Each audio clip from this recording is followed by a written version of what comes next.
Welcome boys and girls, Christine here with my Legendary Lord campaign ranking for Total War Warhammer 3 patch 7.0 that came alongside the Tides of Torment DLC.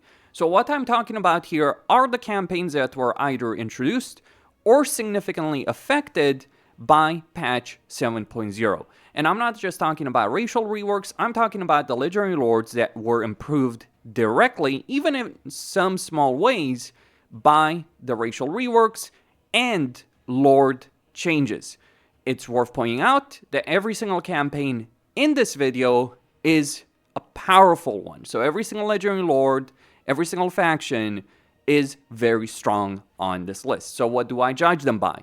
I judge them by whether or not they work within the current pacing and design of Warhammer 3 Immortal Empires. Though it should be pointed out that with the release of the End Times DLC expansion in summer 2026, based on what Creative Assembly has stated, that dynamic, that pacing will change significantly because of the End Times events that Creative Assembly is going to introduce then.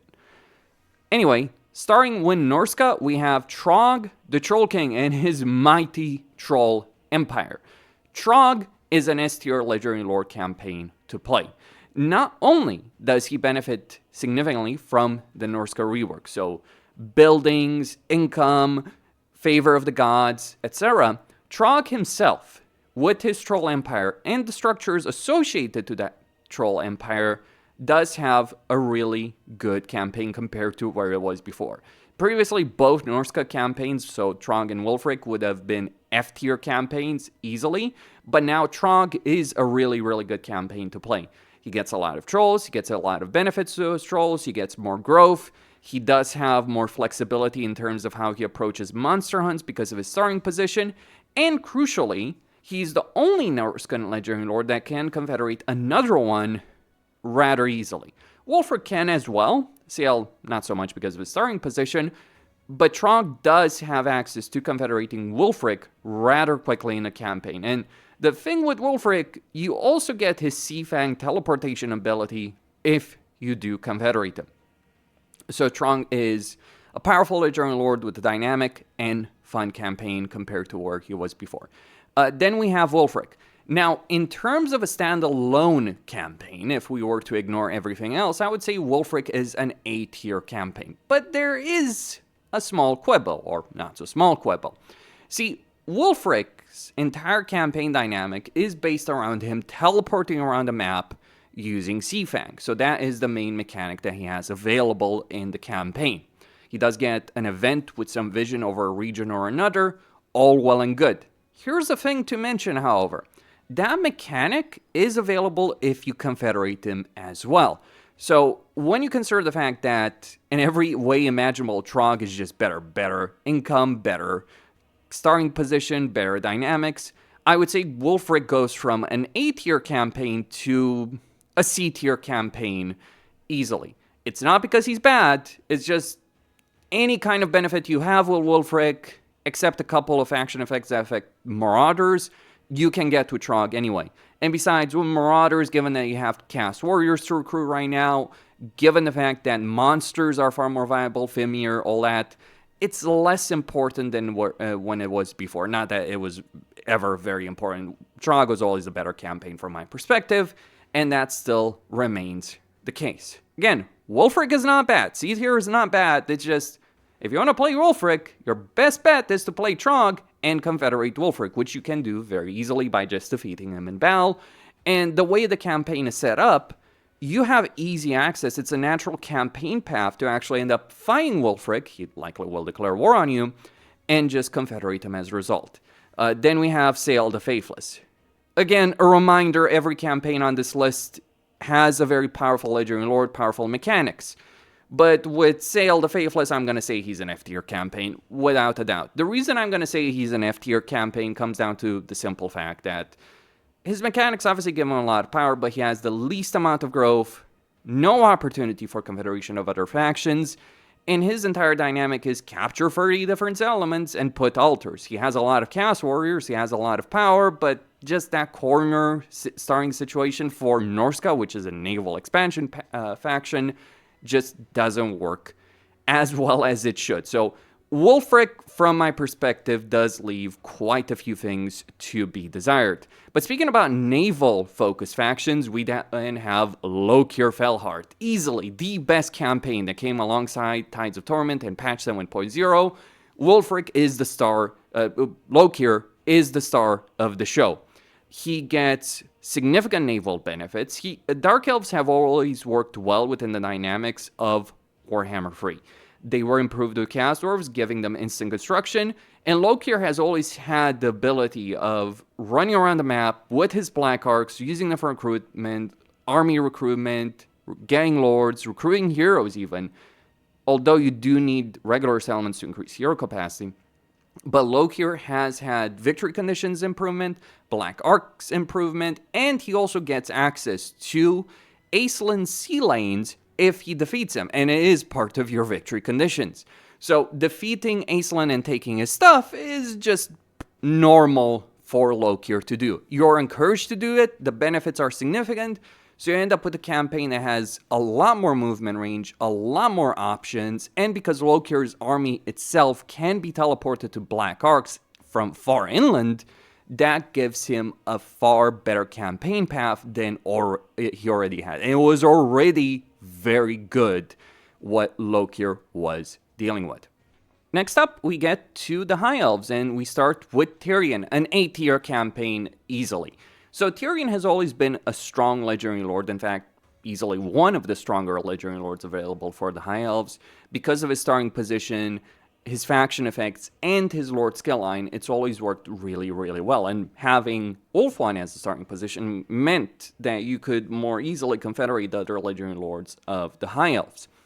Now, that has been improved. You no longer have to play the same game in the same way in order to confederate the other High Elf and Legendary Lords. You get more influence, you can spend that influence for various effects. It's a kind of a combination of, let's argue, Axiatal, or more like Tzeentch a bit to some extent, or more like Yunbo. I think Yunbo or Karl would fit the mold of what Tyrion has in his campaign at the moment. So he's still very good in combat, but now he can guarantee a confederation with Alariel, with Alfarian, with Imric, with Aisling even. That gives him a lot more flexibility and a lot more power and makes his campaign far more interesting compared to where it was before. I wouldn't say it's an S-tier campaign still, but it is very, very close. It already was an A-tier campaign. It still is an A-tier campaign from my point of view, but it has been improved by every single metric. Then we have Teclis. With Teclis, I would dare say that Teclis goes into C-tier alongside Wulfric. Not a bad campaign by any measure, but it is just that situation where Teclis is limited by climate. He has gotten Gelt's Magi, or a similar mechanic to Gelt's Magic in his campaign, which has given him a toolbox that he didn't have before. I think what's missing with Teclis is having him be the World Wanderer. If there is a campaign in the game that should be going around the world dealing with trouble spots, it should be Teclis. That is the core aspect about Teclis in the lore, beyond him being a very powerful mage. They got the magic part right, at least from a faction perspective, even though Teclis' own skill line does leave something to be desired. But I just don't think it's where it should be. His starting position, the fact he has to deal with two Tzeentchian factions, actually three, because he does start that war with a minor one, does make things a bit annoying. He is in a much better position to deal with that, especially because he can replenish campaign movement range every 8 turns or so. But all the same, not really where it should be. Yes, you do get the guaranteed confederation with Safri once you take control of your initial province, but they did improve it, not as much as it should have been. Then we have Sea Lord Aisling. I'm going to say this is a D-tier campaign. I just don't think this is a campaign that works as well as it should. So here's the problem. On one hand, you have a limited settlement campaign where you can traverse the map in an extremely fast and sustainable way. You're not like Arbol, who just teleports, or Maneater. No, you have sea lanes, so you have the ability of recruiting an army in the eastern colonies where you start, and then sending that army or multiple armies across the world to deal with various things. So it can be Lustria, it can be Cathay, It can be the Southlands, it can be Ulthuan. So that is great. That's a good dynamic. As much as dealing with Vampire Coast all the time is a great dynamic, as you will be fighting a lot of battles at sea. But on the flip side, I think what doesn't work so much about this campaign is the fact that they limited his potential. In the sense, you have the slowest capability of unlocking units heroes of any High Elven campaign.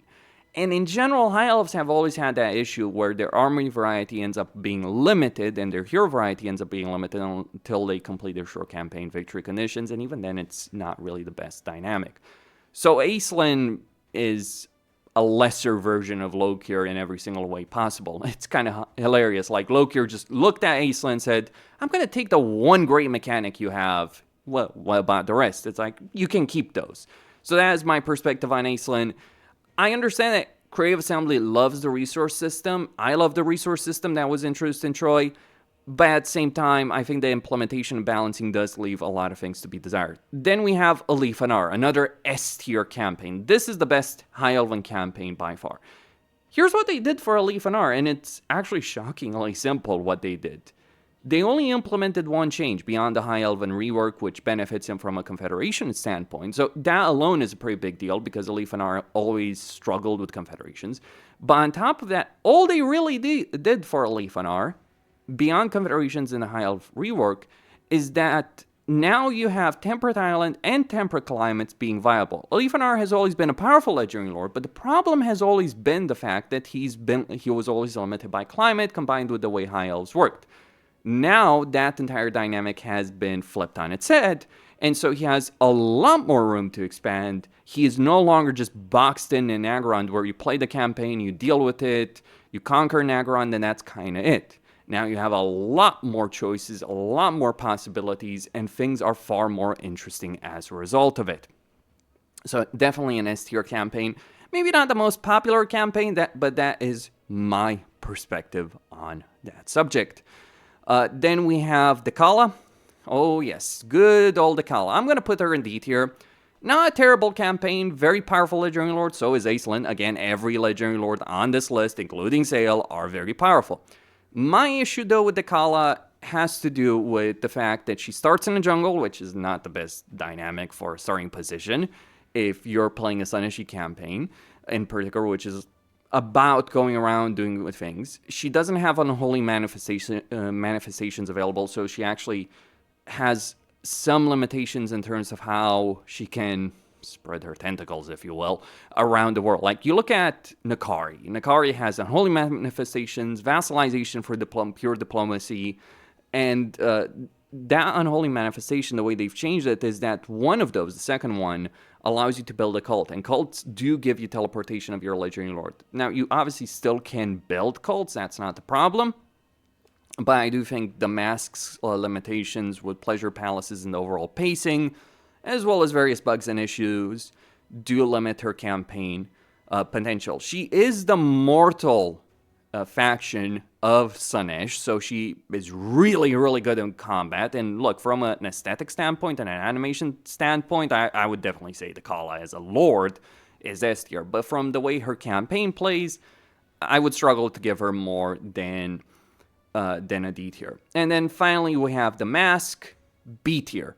Not a terrible campaign, far from it. And I think it is the best Slaanesh campaign in the entire game at the moment. But it's still a Slaanesh campaign. And the problem with Slaanesh campaigns is the way the game is played right now. You have a problem with the auto-resolve system. You have a problem with sieges. And Slaanesh does struggle with sieges from the perspective they don't have a way of breaking walls. Norsca does, by the way. Norsca giants have wall breaker right now. I think Chaos giants do as well. Or any kind of giant. Might be wrong on that. But this is the problem of Slaanesh. Here you have a faction that's focused on mobility on the battlefield and dominates the battlefield. And the Mask is really, really good on that. Undeniably so. But then you pair it with sieges, settlement battles. It does wear itself thin. Now, mind you, you can still make it work extremely well. You have a lot of choices. It's kind of hilarious vassalizing Skull Taker and Rakarth and just letting them run wild in Lustria while you deal with everything that isn't involving Lustria. But I think Creative Assembly could have done more with this campaign and could have done more with Slaanesh in general. You look at Warriors of Chaos, they have Shatterstone, but this is kind of the theme of what CA has been doing over the last year. They do changes, or they implement lords and campaigns on the map, but they don't change the fundamentals of how campaigns work, the campaign systems. Hopefully that will change with the Lords of the End Times, but we'll have to wait and see on that particular subject. That's all I had to say. Christine signing out. Don't forget to subscribe, like, and enable notifications, and I'll see you next time. If you're asking about an Akari or a Lariel or a Tharian, they haven't been affected beyond the racial reworks, whereas every campaign here has either been added or affected in some very significant way by 7.0. Even if it is just literally a climate change, as in the case of Alefanar. Could have gone more, could have fixed some of the issues with Alefanar. There are some bugs and glitches. But yeah, all these campaigns, all the existing campaigns have been improved, some of them far more than others.